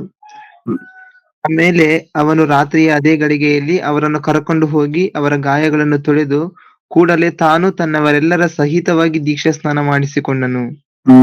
ಹೌದಾ? ಈ ವಚನ ಏನ್ ಹೇಳ್ತದೆ ನಮ್ಗೆ ಏನ್ ಅರ್ಥ ಆಗ್ತದೆ ಇಷ್ಟಕ್ಕೂ? ಆ ವ್ಯಕ್ತಿ ಅಲ್ಲಿ ಜೈಲರ್ ಇರ್ತಾರಲ್ವಾ, ಇಷ್ಟಕ್ಕೂ ಇದನ್ನು ಬರ್ಸಿರುವಂತಹದ್ದು ಜೈಲರ್ನ ಬಗ್ಗೆ, ಸೆರೆಮನೆಯನ್ನ ಕಾಯುವಂತ ಒಬ್ಬ ಅಧಿಕಾರಿಯ ಬಗ್ಗೆ. ಹೌದಾ? ನಮ್ಗೆ ಗೊತ್ತಲ್ವಾ ಈ ಸಂದರ್ಭ ಭೂಕಂಪ ಉಂಟಾಗುವಂತಹದ್ದು, ಕೋಳಗಳೆಲ್ಲ ಕಳಚಿ ಬೀಳುವಂತಹದ್ದು, ಹ್ಯಾಂಡ್ ಕಪ್ಸ್ ಎಲ್ಲ ಕಳಚಿ ಬೀಳುವಂತಹದ್ದು, ಆಮೇಲೆ ಅವ್ರು ಓಡೋಗ್ತಾರೇನೋ ಅಂತ ಹೇಳಿ ಯಜಮಾನನು, ಅಧಿಕಾರಿ ಭಯಪಡುವಂತಹದ್ದು, ಅವ್ರು ಓಡೋಗ್ತಾ ಇರುವಂತಹದ್ದು, ಅದಾದ್ಮೇಲೆ ಅದನ್ನು ನೋಡಿ ರಕ್ಷಣೆ ಮಾರ್ಗದಲ್ಲಿ ಬರುವಂತಹದ್ದು. ತಾನು ನಮ್ಗೆ ಇಲ್ಲಿ ಇಂಪಾರ್ಟೆಂಟ್ ಆಗಿರುವಂತಹ ಪಾಯಿಂಟ್, ಸರ್ಪ್ರೈಸಿಂಗ್ ಆಗಿರುವಂತಹ ಪಾಯಿಂಟ್ ಏನು ಅಂತ ಹೇಳಿ ಹೇಳಿದ್ರೆ, ತಾನು ದೇವರನ್ನು ನಂಬ್ತಾರೆ. ಓಕೆ, ಆಯ್ತು. ಅಲ್ಲಿ ನಡೆದಂತಹ ಅದ್ಭುತವನ್ನ ನೋಡಿ, ಅಲ್ಲಿ ನಡೆದಂತಹ ಒಳ್ಳೆ ಕ್ರಿಯೆಯನ್ನ ನೋಡಿ, ಅವಕಾಶ ಇದ್ದರೂ ಸಹ ಯಾರು ಓಡೋಗ್ತಾ ಇರುವಂತಹದನ್ನ ನೋಡಿ, ಇದೆಲ್ಲವನ್ನ ನೋಡಿ ಇದ್ರ ಹಿಂದೆ ಇರುವಂತಹ ಭಾವಾರ್ಥವನ್ನ ತಿಳಿದು ಫಸ್ಟ್ ತಾನು ದೇವರನ್ನ ನಂಬ್ತಾರೆ. ಓಕೆ, ತಾನು ದೇವರನ್ನ, ಇಷ್ಟಕ್ಕೂ ಒಬ್ಬ ಜೈಲನ್ನು ಕಾಯ್ತಿದ್ದಾರೆ ಅಂತ ಅನ್ಕೊಂಡಿದ್ದೇವೆ. ಆ ಜೈಲನ್ನ ಕಾಯ್ಲಿಕ್ಕೆ ಮನೆಯವ್ರನ್ನ, ಮಕ್ಕಳನ್ನ, ಹೆಂಡತಿಯನ್ನ, ಅಣ್ಣ ತಮ್ಮಂದಿರನ್ನ ಎಲ್ಲರನ್ನೂ ಕರ್ಕೊಂಡ್ ಬರ್ತಾರೆ ಕಾಯ್ಲಿಕ್ಕೆ? ಇಲ್ಲ ಅಲ್ವಾ? ತಾನೊಬ್ಬನೇ ಕಾಯುವಂತಹದ್ದು. ಯಾಕಂದ್ರೆ ತನ್ನ ಉದ್ಯೋಗ ಅದು. ನೀವು ನೋಡ್ಬೇಕಾದ್ರೆ ಇಲ್ಲೂ ಸಹ ಕಾನ್ಸ್ಟೇಬಲ್ಗಳು, ಅವರು ಇವರೆಲ್ಲ ಸೆಕ್ಯೂರಿಟಿಗಳು ಇರ್ತಾರೆ ಜೈಲ್ಗಳಿಗೆ, ಪ್ರಿಸನ್ಗಳಿಗೆ, ಸೆಂಟ್ರಲ್ ಜೈಲ್ ಅಲ್ಲಿ ಸಾಕಷ್ಟು ಜನ ಗಾರ್ಡ್ಗಳು ಇರ್ತಾರೆ. ಹೌದಾ? ಯಾರು ಸಹ ಕುಟುಂಬಸ್ಥರೆಲ್ಲ ಕರ್ಕೊಂಡ್ ಬರೋದಿಲ್ಲ ಅಲ್ವಾ ಜೈಲನ್ನು ಕಾಯ್ಲಿಕ್ಕೆ. ಇಲ್ಲಿ ಆ ಎಕ್ಸ್ಪೀರಿಯನ್ಸ್ ಆದಂತಹದ್ದು ಈ ವ್ಯಕ್ತಿಗೆ ಮಾತ್ರ, ಜೈಲರ್ ಮಾತ್ರನೇ ಎಕ್ಸ್ಪೀರಿಯನ್ಸ್ ಆದಂತಹದ್ದು. ತಾನು ಕಣ್ಣಾರೆ ದೃಶ್ಯಗಳನ್ನೆಲ್ಲ ನೋಡಿದ್ದು ತಾನೊಬ್ಬನು ಮಾತ್ರ. ತಾನೊಬ್ಬನು ನೋಡಿ, ತಾನೊಬ್ಬನು ನಂಬಿ ಆ ಸಮಯದಲ್ಲಿ ಅಷ್ಟು ಇಮಿಡಿಯೇಟ್ ಆಗಿ ಕುಟುಂಬದವ್ರಿಗೆಲ್ಲ ಹೋಗಿ ತಾನು ನೋಡಿರುವಂತಹದ್ದು, ತಾನು ನಂಬಿರುವಂತಹದ್ದು, ಅಲ್ಲಿ ನಡೆದಿರುವಂತಹದ್ದು ಎಲ್ಲವನ್ನ ಹೇಳಿ ಕುಟುಂಬಸ್ಥರನ್ನೆಲ್ಲ ಮಾರ್ಪಡಿಸಿ ದೀಕ್ಷಾ ಸ್ಥಾನಕ್ಕೆ ಕರ್ಕೊಂಡ್ ಬಂದು ನಿಲ್ಲಿಸುವಂತಹದ್ದು ಅಂದ್ರೆ ತಮಾಷೆ ಕೆಲಸನೇ ಅಲ್ಲ. ಯಾವಾಗಿಲ್ವಾ? ಯಾಕಂದ್ರೆ ಈ ವ್ಯಕ್ತಿ ಮತ್ತೆ ಮನೆಗೆ ಹೋಗುವಂತಹದ್ದು ಯಾವಾಗ ಇಲ್ಲಿ ನೀಟಾಗಿ ಬರ್ಸ್ಬಿಟ್ಟಿದ್ದಾರೆ ಅಂದ್ರೆ ಇಮಿಡಿಯೇಟ್ ಆಗಿ ಕಂಟಿನ್ಯೂಸ್ ಆಗಿ ಬರ್ಸ್ಕೊಂಡು ಹೋಗಿದ್ದಾರೆ. ಆ ರಾತ್ರಿನೇ ತಾನು ತನ್ನ ಮನೆಯವರೆಲ್ಲರೂ ಸಹ ಬಂದು ದೀಕ್ಷಾ ಸ್ಥಾನ ತಗೊಂಡ್ರು ಅಂತ ಹೇಳಿ. ಅದ್ರ ಮಧ್ಯೆ ಏನ್ ನಡೆದಿರ್ಬೋದು ಅನ್ನುವಂತ ನೀವ್ ಯೋಚನೆ ಮಾಡ್ಬೇಕು. ಹೌದಾ? ಆ ಕ್ಯಾಪ್ ಅಲ್ಲಿ ಏನೇನ್ ನಡೆದಿರ್ಬೋದು, ಅಲ್ಲಿ ಮೇಲೆ ತಾನು ನೋಡಿದಂತಹ ದೃಶ್ಯಕ್ಕೂ ತಾನು ರಕ್ಷಣೆ ಮಾರ್ಗದಲ್ಲಿ ಬಂದಂತಹ ವಿಚಾರನು, ಆಮೇಲೆ ಕೆಳಗಡೆ ಮನೆಯವರೆಲ್ಲರೂ ಬಂದು ರಕ್ಷಣೆ ದೀಕ್ಷಾ ಸ್ಥಾನ ತಗೊಂಡಂತಹ ವಿಚಾರ, ಈ ಎರಡರ ನಡುವೆ ಅವತ್ತ ರಾತ್ರಿ ಏನ್ ನಡೆದಿರ್ಬೋದು ಅಂತ ಯೋಚನೆ ಮಾಡಿ ನೋಡಿ. ಬರೀ ಒಂದ್ ರಾತ್ರಿ ಇರಲಿ ಏನೇನ್ ಮಾಡಿರ್ಬೋದು ಆ ವ್ಯಕ್ತಿ ಇಷ್ಟಕ್ಕೂ. ಆ ಜೈಲರು ತನಗ್ ಗೊತ್ತಾಗಿದ ತಕ್ಷಣ, ಸತ್ಯ ಗೊತ್ತಾಗಿದ ತಕ್ಷಣ ಏನೇನ್ ಮಾಡಿರ್ಬೋದು ಆ ವ್ಯಕ್ತಿ, ಅದು ಆಲೋಚನೆ ಮಾಡ್ಬೇಕಾಗಿರುವಂತ ಇಂಪಾರ್ಟೆಂಟ್ ಪಾಯಿಂಟ್. ಆ ವ್ಯಕ್ತಿಗೆ ಎಷ್ಟು ಹಂಬಲ ಇರ್ಬೋದು ತನ್ನ ಮನೆಯವರನ್ನೂ ಸಹ ರಕ್ಷಿಸ್ಕೋಬೇಕು ಅಂತ ಹೇಳಿ, ತನ್ನ ಮನೆಯವ್ರಿಗೂ ಸಹ ನಿಜ ತಿಳಿಸ್ಬೇಕು ಅಂತ ಹೇಳಿ ಇನ್ನೆಷ್ಟು ಹಂಬಲ, ಆಸಕ್ತಿ ಇರ್ಬೋದು. ಹೌದಲ್ವಾ? ತಾನು ನೋಡಿರುವಂತಹ ವಿಚಾರವನ್ನು ಓಡೋಗಿ ಮನೆಯವ್ರಿಗೆಲ್ಲ ಹೇಳಿರ್ಬೋದು, ಅಥವಾ ಮನೆಯವ್ರನ್ನೆಲ್ಲ ಕರ್ಕೊಂಡ್ ಬಂದಿರ್ಬೋದು, ನಡೆದಿರುವಂತಹದನ್ನೆಲ್ಲ ಹತ್ಕೊಂಡು ಎಕ್ಸ್ಪ್ಲೇನ್ ಮಾಡಿರ್ಬೋದು, ಮನೆಯವರೆಲ್ಲ ಸರ್ಪ್ರೈಸ್ ಆಗಿರ್ಬೋದು, ಶಾಕ್ ಆಗಿರ್ಬೋದು, ನೀವು ಬನ್ನಿ ದೀಕ್ಷಾ ಸ್ಥಾನ ತಗೊಳ್ಳಿ ಅಂತ ಹೇಳಿ ಹೇಳಿರ್ಬೋದು, ತಮ್ಮನ್ನೆಲ್ಲ ಕರ್ಕೊಂಡ್ ಬಂದಿರ್ಬೋದು, ಎಲ್ಲ ನಡೆದಿರುತ್ತೆ. ನಾವು ಸತ್ಯವೇದ ಓದ್ಬೇಕಾದ್ರೆ ಹಿಂಗೆ ಓದ್ಬೇಕು. ಪ್ರತಿ ಡೀಟೇಲ್ಗೂ ಸಹ ಅಟೆನ್ಷನ್ ಪೇ ಮಾಡ್ತಾ ಏನಾಗಿರ್ಬೋದು, ಇದಕ್ಕೂ ಈ ಮಧ್ಯೆ ಏನಾಗಿರ್ಬೋದು. ಯಾಕಂದ್ರೆ ನಾವು ಯೋಚನೆ ಮಾಡ್ತಿರುವಂತಹದ್ದು ಸರಿಯಾಗಿದೆ. ನಾವು ತಪ್ಪಾಗಿ ಊಹೆ ಮಾಡ್ಕೊಳ್ಳುವಂತಹ ತಪ್ಪೆ, ಸತ್ಯವೇದಲ್ಲಿ ಇಲ್ಲದೆ ಇರುವಂತಹದೆಲ್ಲ ಸೇರಿಸುವಂತಹ ತಪ್ಪೆ. ಅದ್ರ ನಿಮ್ಗೆ ಏನ್ ಅನ್ಸುತ್ತೆ? ಈ ವ್ಯಕ್ತಿ ಮಾರ್ಪಟ್ಟಿದ ತಕ್ಷಣ ಅವ್ರ ಮನೆಯವರೆಲ್ಲ ಆಟೋಮೆಟಿಕ್ ಆಗಿ ವೈರ್ಲೆಸ್ ನೆಟ್ವರ್ಕ್ ಇಂದ ಮಾರ್ಪಟ್ಟರು ಅಂತ ಅನ್ಸುತ್ತೆ? ಇಲ್ಲ ಅಲ್ವಾ? ಅದಾಗದೇ ಇರುವಂತ ಕೆಲಸ ಅಲ್ವಾ? ಈ ವ್ಯಕ್ತಿ ಹೋಗಿ ಹೇಳಿರ್ಬೇಕು, ಕರೆದಿರ್ಬೇಕು, ಎಕ್ಸ್ಪ್ಲೇನ್ ಮಾಡಿರ್ಬೇಕು, ತನಗೆ ನಡೆದಿರುವಂತ ಅದ್ಭುತಗಳನ್ನ ಹೇಳಿರ್ಬೇಕು. ಓಡೋಗಿರ್ಬೋದು. ಮತ್ತೆ ಅದೇ ರಾತ್ರಿ ಮನೆಯವ್ರನ್ನೆಲ್ಲ ಕರ್ಕೊಂಡು, ಆ ರಾತ್ರಿಯಲ್ಲಿ ಆಗಿನ ಕಾಲದಲ್ಲಿ ಲೈಟ್ ಎಲ್ಲ ಇತ್ತಲ್ರಿ, ಅದು ಕರ್ಕೊಂಡ್ ಬಂದಿರುವಂತಹದ್ದೇನು, ಹೇಳಿರುವಂತಹದ್ದೇನು, ತೋರಿಸಿರುವಂತಹದ್ದೇನು, ಮತ್ತೆ ದೀಕ್ಷಾ ಸ್ನಾನ ಕೊಡಿಸಿರುವಂತಹದ್ದೇನು. ಹೌದಾ? ಇಷ್ಟು ಮಾಡಿದರೆ ಆ ವ್ಯಕ್ತಿ ಅಂತ ಹೇಳಿದ್ರೆ, ಆ ವ್ಯಕ್ತಿಗೆ ತನ್ನ ಮನೆಯವರ ಮೇಲಿದ್ದಂತಹ ಬಾಧ್ಯತೆ, ತನ್ನ ಮನೆಯವರ ಸಂರಕ್ಷಣೆ ಮೇಲಿದ್ದಂತಹ ಬಾಧ್ಯತೆ ಎಷ್ಟು ದೊಡ್ಡದು ಅಂತ ಹೇಳಿ ಒಂದ್ಸಾರಿ ನೋಡಿ ಯೋಚನೆ ಮಾಡಿ. ತಮಾಷೆ ಅಲ್ಲ, ಮನೆಯವ್ರನ್ನೆಲ್ಲ ಕರ್ಕೊಂಡ್ ಬರುವಂತಹದ್ದು ಚಿಕ್ಕ ವಿಚಾರ ಅಲ್ಲ. ಯಾರು ಸಹ ಹೇಳಿದ ತಕ್ಷಣ ಬರೋದಿಲ್ಲ ಪಟ್ಟಂತ. ಕೆಲವು ಕುಟುಂಬಗಳು, ಒಳ್ಳೆ ಕುಟುಂಬಗಳು ಇರುತ್ತೆ. ಮನೆ ಯಜಮಾನನ್ ಏನಾದ್ರು ಹೇಳಿದ್ರೆ ನಾವು ಸಮ್ಮತಿಸ್ತೀವಿ ಅಂತ ಹೇಳಿ ನಂಬ್ತಾರೆ ಅದನ್ನು. ಆಮೇಲೆ ಬಂದ ನಂತರ ನಂಬಿಕೆಯಲ್ಲಿ ದೃಢವಾಗಿ ಬೆಳೀತಾರೆ ದೇವರಲ್ಲಿ. ಫಸ್ಟ್ ಬಂದಿರುವಂತಹದ್ದು ನಮ್ಮ ಹಿರಿಯರು ಯಾವ ಡಿಸಿಷನ್ ತಗೊಂಡ್ರು ಸಹ ನಮ್ಮ ಒಪ್ಪಿಗೆ ಅಂತ ಹೇಳಿ ಮುಂದೆ ಬಂದು, ಅದಾದ ನಂತರ ದೇವರ ನಂಬಿಕೆಯನ್ನು ಬೆಳೆಸ್ಕೊಂಡು ಹೋಗ್ತಾರೆ. ಈ ತರ ಒಳ್ಳೆ ಕುಟುಂಬಗಳು ಇದು ಇಲ್ಲ ಅಂತ ನಾನು ಹೇಳ್ತಿಲ್ಲ. ಸಾಕಷ್ಟು ಕುಟುಂಬಗಳಲ್ಲಿ ನೀವು ಹೇಳಿದ ತಕ್ಷಣ ಯಾರು ಬರೋದಿಲ್ಲ. ನೀವು ಹೇಳ್ತಾನೆ ಇರ್ಬೇಕು, ಅವ್ರು ಬರ್ತಾನೆ ಇರೋದಿಲ್ಲ. ನೀವು ಹೇಳ್ತಾನೆ ಇರ್ಬೇಕು, ಅವ್ರು ಬರ್ತಾನೆ ಇರೋದಿಲ್ಲ. ಯೇಸುಕ್ರಿಸ್ತರ ಕುಟುಂಬದಲ್ಲೇ ಯೇಸುಕ್ರಿಸ್ತರ ತಮ್ಮನಾಗಿರುವಂತವರು ಸಹ, ಅಂದ್ರೆ ಯೇಸುಕ್ರಿಸ್ತರ ತಮ್ಮನು ಅಂದ್ರೆ ನೀವು ಯೇಸುಕ್ರಿಸ್ತರಿಗೆ ಒಡ ಹುಟ್ಟಿದವರು ಅಂತ ಆ ಒಂದು ಪರ್ಸೆಪ್ಷನ್ಗೆ ಬರಬಾರ್ದು. ಯೇಸುಕ್ರಿಸ್ತರ ತಮ್ಮನು ಅಂತ ಹೇಳಿ ಹೇಳಿದಾಗ ತನ್ನ ಕಸಿನ್ಸ್ ಅಂತ ಹೇಳಿ ಕರಿತೀವಲ್ವ, ಅವ್ರನ್ನೆಲ್ಲ ಕನ್ಸಿಡರೇಷನ್ಗೆ ತಗೋಬೇಕು. ಯಾಕಂದ್ರೆ ಇದನ್ನ ಡಿಬೇಟಬಲ್ ಟಾಪಿಕ್. ಯೇಸುಕ್ರಿಸ್ತರಿಗೆ ತಮ್ಮಂದಿರು ಎಷ್ಟು ಜನ ಇದ್ರು, ಒಂದ್ ವೇಳೆ ಇದ್ರ, ಕೊನೆಯಲ್ಲಿ ಯೂದ ಪತ್ರಿಕೆ ಬರೆದಿರುವಂತವ್ರು ನಿಜವಾಗ್ಲೂ ಯೇಸುಕ್ರಿಸ್ತರ ತಮ್ಮನೇನ, ಇದೆಲ್ಲ ಡಿಬೇಟಬಲ್ ಟಾಪಿಕ್ ಇಷ್ಟಕ್ಕೂ. ಅದು ಸ್ವಂತ ಮರಿಯಾಳಲ್ಲಿ ಹುಟ್ಟಿದಂತಹ ತಮ್ಮನೇನ, ಅದು ಡಿಬೇಟಬಲ್ ಟಾಪಿಕ್. ಸದ್ಯಕ್ಕೆ ಕಸಿನ್ಸ್ ಅನ್ನೆಲ್ಲ ಕನ್ಸಿಡರ್ ಮಾಡ್ಕೊಂಡು ಅವ್ರ ಕುಟುಂಬಸ್ಥರೇ ಬಂದಿರ್ಲಿಲ್ವಂತೆ ಸಾಕಷ್ಟು ಜನ ರಕ್ಷಣೆ ಮಾರ್ಗಕ್ಕೆ. ಹೌದಾ? ಆದ್ರೆ ಕೊನೆಯಲ್ಲಿ ಏನಾಗೋದ್ರು, ರಕ್ಷಣೆ ಮಾರ್ಗಕ್ಕೆ ಬಂದು ಒಂದು ಪತ್ರಿಕೆಯನ್ನ ಸ್ವತಃ ಬರೆದ್ರು. ಯೂದ ಪತ್ರಿಕೆ ನಾವು ಕೊನೆಯಲ್ಲಿ ನೋಡಿದ್ರೆ ಪ್ರಕಟಣೆ ಗ್ರಂಥಕ್ಕಿಂತ ಮುಂಚೆ ಇರುತ್ತೆ. ಆ ಪತ್ರಿಕೆಯನ್ನು ಬರೆದಿರುವಂತವ್ರು ಯೇಸುಕ್ರಿಸ್ತರಿಗೆ ತಮ್ಮನ ಸ್ಥಾನದಲ್ಲಿದ್ದಂತಹ ಒಬ್ರು ಕಸಿನ್ ಅಂತ ಹೇಳೋದು ತಪ್ಪಾಗೋದಿಲ್ಲ. ಇದನ್ನು ನೋಡಿದ್ರೆ ನಮಗೇನ್ ಅರ್ಥ ಆಗ್ತದೆ ಅಂತ ಹೇಳಿದ್ರೆ, ಯೇಸುಕ್ರಿಸ್ತರು ತಾನು ಭೂಮಿಯ ಮೇಲೆ ಇರ್ಬೇಕಾದ್ರೆ ಶರೀರಧಾರಿಯಾಗಿ ಇನ್ನೆಷ್ಟು ಪ್ರಯತ್ನ ಪಟ್ಟಿರ್ಬೋದು ತನ್ನ ಕುಟುಂಬದವ್ರಿಗೆ ಹೇಳಲಿಕ್ಕೆ ಅಂತ ಹೇಳಿ ಒಂದ್ಸರಿ ಯೋಚನೆ ಮಾಡಿ ನೋಡಿ. ಎಷ್ಟು ಪ್ರಯತ್ನ ಪಟ್ಟಿದ್ರೆ ತಾನು ಶರೀರಧಾರಿಯಾಗಿರ್ಬೇಕಾದ್ರೆ ಅವ್ರು ಯೇಸುಕ್ರಿಸ್ತರ ಪುನರುದ್ಧಾನ ಆದ ನಂತರ ಮತ್ತೆ ರಕ್ಷಣೆ ಮಾರ್ಗಕ್ಕೆ ಬಂದು ಒಂದು ಪತ್ರಿಕೆಯನ್ನು ಬರೆಯುವಷ್ಟು ದೊಡ್ಡ ಭಕ್ತರಾಗ್ತಾರೆ. ಹೌದಾ? ಒಂದು ಕಾಲದಲ್ಲಿ ಹೇಳಿರ್ತೀವಿ, ನಂಬಿರೋದಿಲ್ಲ. ಆದ್ರೆ ನೀವು ಒಂದು ಕಾಲದಲ್ಲಿ ಹೇಳಿರ್ತೀರಲ್ವಾ, ಅದು ಇನ್ನೊಂದು ಕಾಲದಲ್ಲಿ ಇನ್ನೊಬ್ಬರನ್ನ ಕರ್ಕೊಂಡು ಬರುತ್ತೆ. ಅದು ವಿಚಾರ. ಇಲ್ಲಿ ಯೇಸುಕ್ರಿಸ್ತರ ವಿಚಾರದಲ್ಲೂ ನಡೆದಂತಹ ಕಥೆ. ನೀವು ಯಾವುದೋ ಒಂದು ಕಾಲದಲ್ಲಿ ಒಬ್ಬರಿಗೆ ದೇವರ ಬಗ್ಗೆ ಹೇಳಿರ್ತೀರ. ನೀವು ಹೇಳಿದಾಗ ಅವ್ರು ಕೇಳದೆ ಹೋಗಿರ್ಬೋದು. ಆದ್ರೆ ತನ್ನ ಜೀವನದಲ್ಲಿ ಯಾವುದೋ ಒಂದು ಘಟನೆ, ಒಂದು ಸಿಚುವೇಶನ್ ಬಂದ ನಂತರ ನೀವು ಯಾವತ್ತೂ ಹೇಳಿರುವಂತಹ ಮಾತನ್ನ ನೆನಪಿಸ್ಕೊಂಡು ಮತ್ತೆ ರಕ್ಷಣೆ ಮಾಡೋಕೆ ಬರುವಂತ ಸಾಧ್ಯತೆ ಇರುತ್ತೆ. ಆ ಪಾಸಿಬಿಲಿಟಿ ಓಪನ್ ಮಾಡಿ ಇಡಬೇಕು ಅಂತ ಹೇಳಿದ್ರೆ ನಾನ್ ಜಡ್ಜ್ಮೆಂಟಲ್ ಬೇಸಿಸ್ ಅಲ್ಲಿ ಹೇಳ್ಬೇಕು. ನಾನ್ ಜಡ್ಜ್ಮೆಂಟಲ್ ಅಂದ್ರೆ ನೀವ್ ಯಾರಿಗೂ ತೀರ್ಪು ಪಾಸ್ ಮಾಡದೆ ನೀವ್ ಯಾರಿಗೂ ಸಹ ಇವ್ರು ರಕ್ಷಣೆ ಮಾಡೋಕೆ ಬರ್ತಾರೆ, ಇವ್ರು ಬರೋದಿಲ್ಲ, ಇವ್ರಿನಷ್ಟೇ, ಇವ್ರಿಗೆ ಬರೋದೇ ಇಲ್ಲ ಅನ್ನುವಂತಹ ಜಡ್ಜ್ಮೆಂಟ್ ಬೇಸಿಸ್ ಇಲ್ಲದೆ, ನಮ್ಮ ಮೈಂಡ್ ಅಲ್ಲಿ ಯಾವುದೇ ಪ್ರಿಜುಡೈಸ್ ಇಲ್ಲದೆ ಎಲ್ಲರಿಗೂ ಹೇಳುವಂತಹ, ಎಲ್ಲರನ್ನೂ ಸಹ ರಕ್ಷಣೆ ಮಾರ್ಗದಲ್ಲಿ ಕರ್ಕೊಂಡು ಬರುವಂತಹ ಬಾಧ್ಯತೆಯನ್ನ ಇಟ್ಕೊಂಡು ಹೇಳ್ಬೇಕು. ಹೌದಾ? ಹಳೆ ಒಡಂಬಡಿಕೆಯಲ್ಲಿ ಯೆಹೋಶುವನ ಗ್ರಂಥದಲ್ಲೆಲ್ಲ ನಾವು ಓದ್ತೀವಲ್ವಾ ಆ ಮಾತುಗಳು, ನಾನು ನನ್ನ ಮನೆಯವರು ಯೆಹೋವನನ್ನೇ ಸೇವಿಸುವೆವು. ಇದು ಬರೀ ಅವರ ಬಾಯಲ್ಲಿ ಬರ್ಬೇಕು ಅನ್ನುವಂತಹದ್ದು ಮಾತ್ರ ಅಲ್ಲ, ದೇವರು ಕೋರ್ಕೊಳ್ಳುವಂತಹದ್ದು. ಆ ಮಾತನ್ನ ಅಷ್ಟೊಂದು ಹೈಲೈಟ್ ಮಾಡಿ ಸ್ಪೆಸಿಫೈ ಮಾಡಿ ಬರ್ಸಿರುವಂತಹದ್ದು ಇದೇ ಕಾರಣಕ್ಕೋಸ್ಕರ.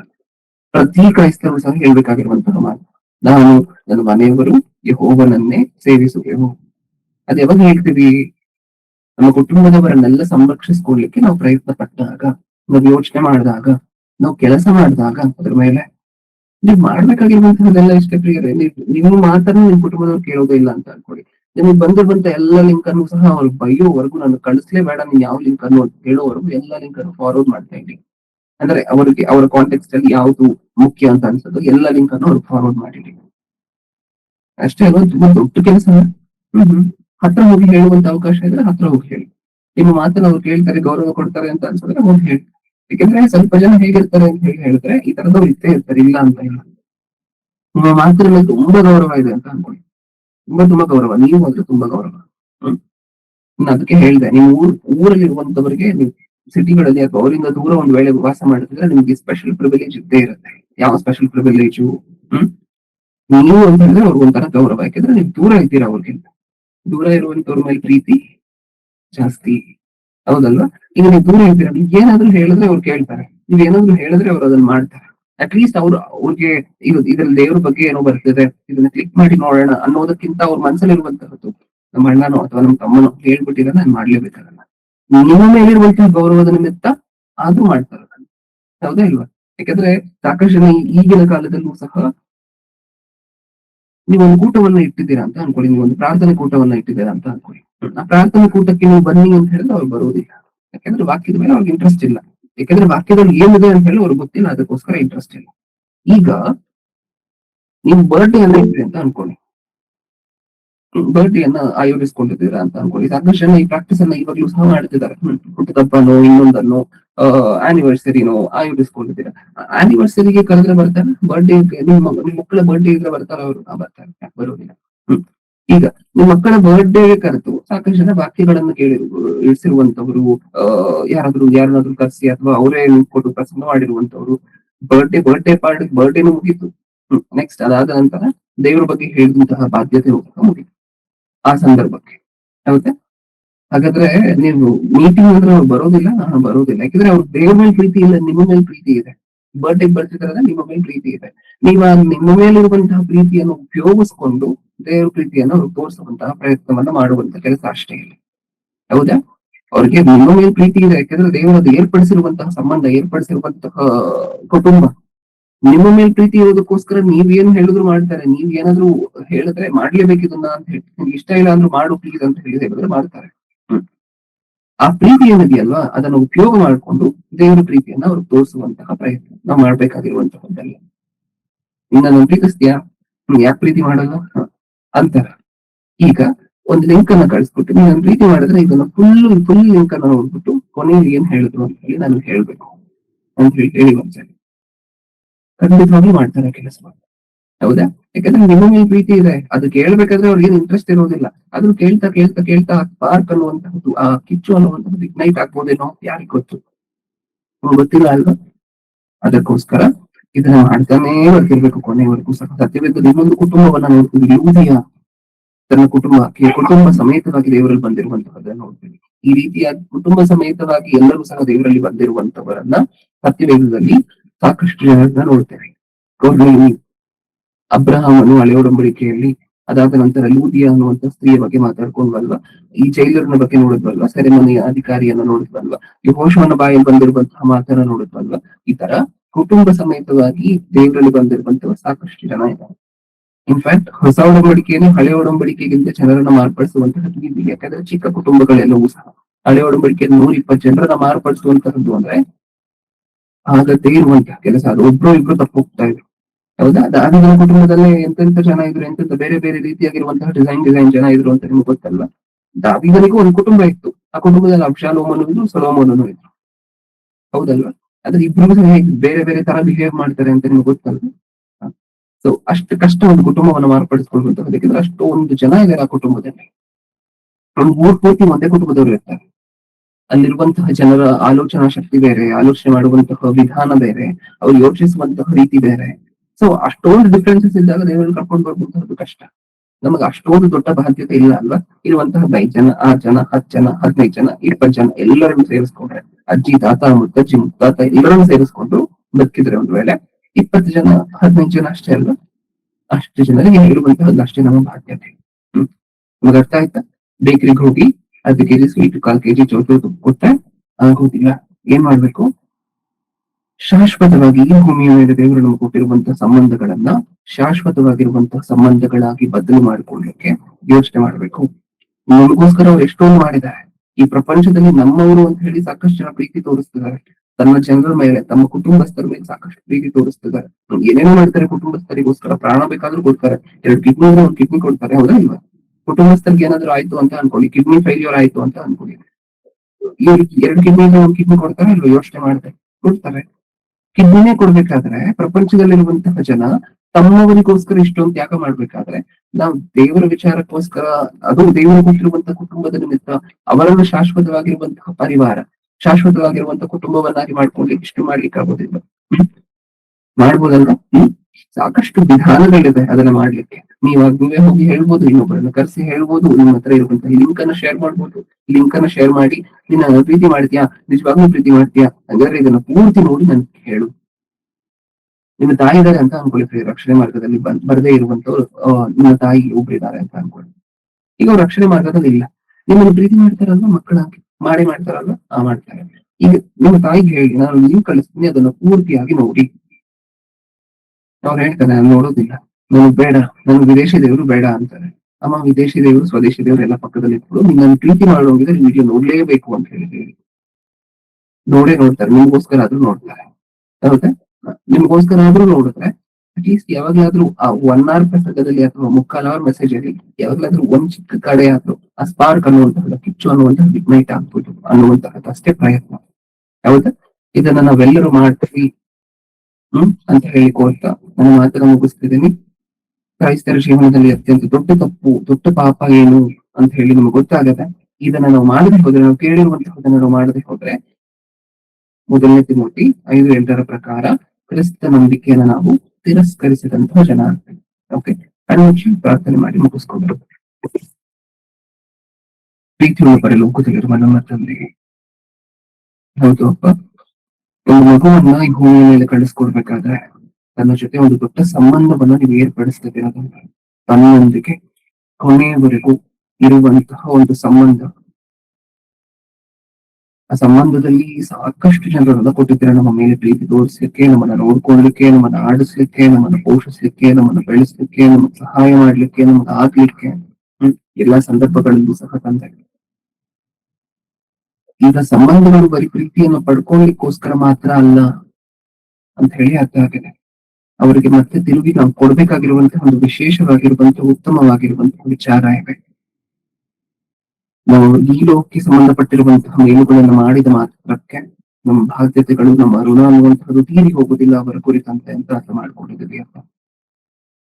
ಈ ಭೂಮಿಯ ಮೇಲೆ ನೀವು ನಮಗೆ ಕೊಟ್ಟಿರುವಂತಹ ಎಲ್ಲಾ ಸಂಬಂಧಗಳನ್ನೂ ಸಹ ಶಾಶ್ವತವಾಗಿರುವಂತಹ ಸಂಬಂಧಗಳಾಗಿ ಬದಲು ಮಾಡಿಕೊಡ್ಲಿಕ್ಕೆ ನಮ್ಮೆಲ್ಲರಿಗೂ ಬೇಕಾಗಿರುವಂತಹ ಜ್ಞಾನ, ಬುದ್ಧಿ, ವಿವೇಕಗಳನ್ನ ಅನುಗ್ರಹಿಸಿ.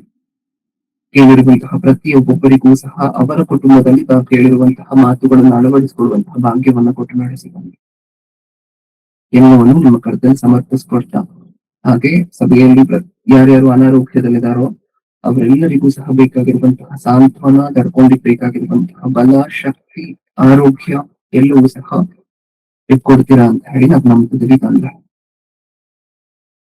ಕೇಳಿರುವಂತಹ ಪ್ರತಿಯೊಬ್ಬೊಬ್ಬರು ತಮ್ಮ ಆತ್ಮಿಕ ಬೆಳವಣಿಗೆಯಲ್ಲಿ ಇನ್ನೂ ಹೆಚ್ಚಾಗಿ ಬೆಳೆದು ಸಾಕಷ್ಟು ಜನರನ್ನ ಸಂರಕ್ಷಣೆ ಮಾಡಿಕೊಡುವಂತಹ ಒಂದು ಭಾರ, ಬಾಧ್ಯತೆಯನ್ನ ಅವರ ಮೇಲೆ ಕೊಡಿ, ಅವರಿಗಾಗಿ ಅವರ ಜ್ಞಾನದಲ್ಲಿ ಇದನ್ನ ಏರ್ಪಾಟು ಮಾಡಿ ಅನ್ನುವಂತಹ ಬೇಡಿಕೆಯನ್ನು ಮುಂದೆ ಇಟ್ಟ ಈ ಕಾರ್ಯಕ್ರಮವನ್ನು ಶಿಸ್ತುಬದ್ಧವಾಗಿ ನಡೆಸ್ಕೊಂಡು ಹೋಗ್ತಿರುವಂತಹ ಎಲ್ಲರನ್ನೂ ಸಹ ನೀವು ನೆನಪು ಮಾಡ್ಕೊಳ್ಳಿ ಅನ್ನುವಂತಹ ಬೇಡಿಕೆ ನೀವು ಮುಂದೆ ಇಡ್ತಾ, ಹಾಗೆ ಪ್ರತಿನಿತ್ಯವೂ ದೈವ ಸಂದೇಶವನ್ನು ಸಾರ್ತಿರುವಂತಹ ಎಲ್ಲ ಆ ದೈವ ಸೇವಕರು, ಎಲ್ಲ ದೈವ ಸಂದೇಶಕರು, ನಮ್ಮ ಸಭಾಪಾಲಕರು ಮುಖ್ಯವಾಗಿ ಪ್ರತಿಯೊಬ್ಬೊಬ್ಬರು ಇವರೆಲ್ಲರನ್ನು ಸಹ ಅವ್ರಿಗಿರುವಂತಹ ಅವಶ್ಯಕತೆಗಳನ್ನ ತಕ್ಕ ಸಮಯಾನುಸಾರವಾಗಿ ನೀವು ಬಗೆಹರಿಸ್ತೀರಾ ಅನ್ನುವಂತಹದ್ದನ್ನು ನಾವು ನಂಬುತ್ತಾ ನನ್ನ ಪ್ರಾರ್ಥನೆ ಯೇಸು ಕ್ರಿಸ್ತರ ನಾಮದಲ್ಲಿ ಸಮರ್ಪಿಸಿ ಬೇಡಿಕೊಳ್ಳುತ್ತಿದ್ದೇನೆ ಪರಲೋಕದಲ್ಲಿರುವ ನಮ್ಮ ತಂದೆಗೆ.